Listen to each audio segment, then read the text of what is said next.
So as you're probably aware,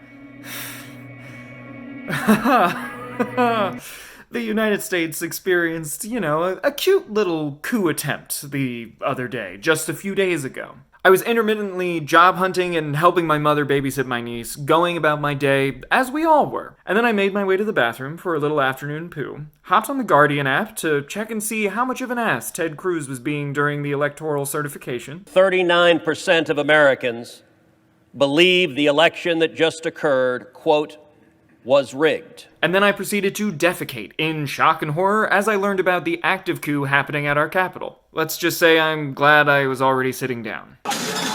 They stormed the Capitol, clashing with police, breaking windows, scaling the scaffolding, fights breaking out in restricted areas of the building. And then, of course, I spent the next 30-some-odd hours chain-smoking, chugging coffee, voraciously reading every news update, and pacing. I also hid in a laundry room and shot a stream of consciousness rant video. And yes, I am in a laundry room because I am hiding from the world like a dog hides from a thunderstorm. Just word vomiting my anger, fear, and hopelessness at my phone. I'm sorry, baby. Mama didn't mean to frighten you. I'm not yelling at you. I'm just angry, okay? But as the few addicts or MIAs out there know, I clearly did not publish that video. And that's partially because editing that mess of a video about our national mess stressed me out too much. So I had to quit editing for a while and, go back to igniting my carcinogen sticks. And I'm also not the president, which means I think about what I'm doing before I publish something online.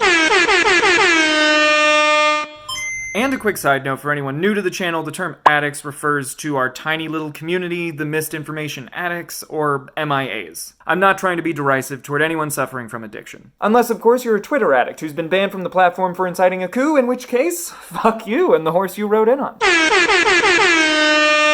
I didn't publish or even fully finish editing my video on the coup because there is simply too much to cover in a quick video and too much to freak out about. This video will not cover most of it either. I just wanted to reorganize my laundry room rant into a more coherent video. This is still going to be word vomity to a degree, but I at least sketched out some notes beforehand this time. And I will certainly be doom spiraling about the death knell of our country for months, so you can expect more in-depth videos about this shitstorm in the future. And yes, I say death knell because this is more likely than not the beginning of the end. Our president blatantly tried to become a dictator, and our Congress en masse is still not willing to impeach or remove him. Drop. And with that cheery thought, I want to jump into my quick brain pukes. I am not going to discuss the details of the coup attempt because there is already a wealth of content out there about it. And there are a gazillion terabytes of freely available footage of everything that happened online if you want to go check it out. Instead, I'm going to voice my concerns and general thoughts about it, how it was covered on the day, and kind of my general concerns and fears for the days, weeks, and years to come. Let's start with the broader statement I just made about how this is the beginning of the end. I don't think the United States is going to disintegrate today, tomorrow, or next year. But I do think the cracks and erosion of our governing bodies are officially beyond repair. Now, from a basic just media theory perspective, this is honestly because we have a bunch of images and video now of... I don't know why I keep looking over there like I'm taking lines from someone. It's a lamp. But we now have images and video of American people taking the capital of the country, which means we all know how it can be done. We've all now have an image in our brains for what it looks like to do, and that's going to be kind of a constant threat forever now, is that we have that. We have the image of a coup against the United States that is real and not some fictional blockbuster thing that is in our heads. And, that's on C-SPAN, and anyone can look at it. And I might go into that more in another future video, but the other main thing I think that is important to recognize is that the trust is completely gone. The trust in our governing bodies has been just collapsing over the past 4 years pretty steadily, but now there can't really be any more trust. And what I mean by that is that there is now just a total lack of trust for our government to be competent on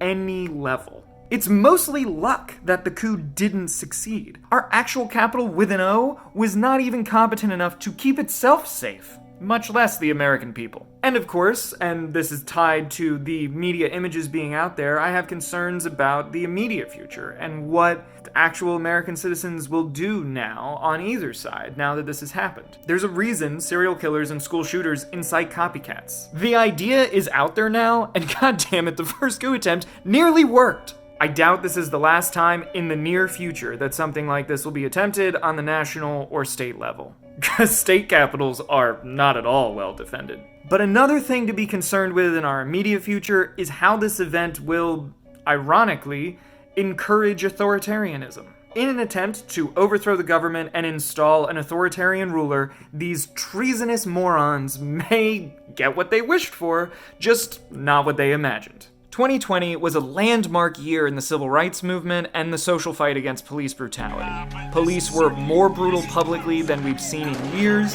and people responded peacefully to that violence en masse and for a long time. And as a result, victories in major cities were won. Police defunding did happen. It was not enough, but it happened. That door was opened. But now, the government itself, the people who actually make the laws, had their own lives threatened. Joe Biden, who is not exactly a bastion of equality, and as president is not in a position to want to decrease state power, capital S, stated on the day of the coup that this was an insurrection and borderline seditious activity, which it totally was. But that is still language with heavy legal weight, especially when it comes from the executive power. A Congress that is fearful for their own lives, and a president who is really only elected because he isn't Trump, is a potentially dangerous combination right now. Are we going to see a standing army stationed outside the Capitol forever?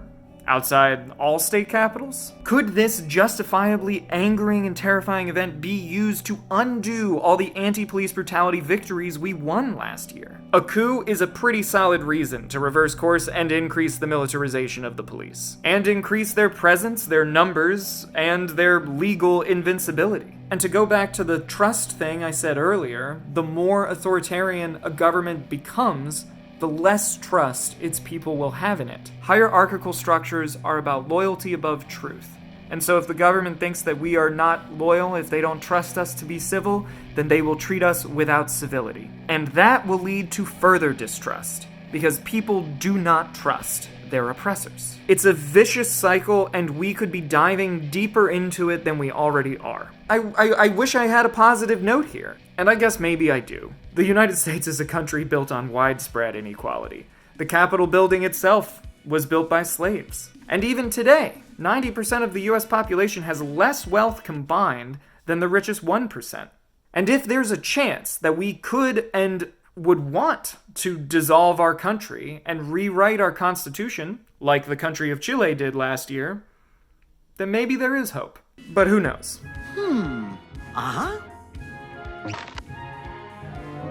For now, stay safe, protect and love your community, wear a freaking mask, and good luck.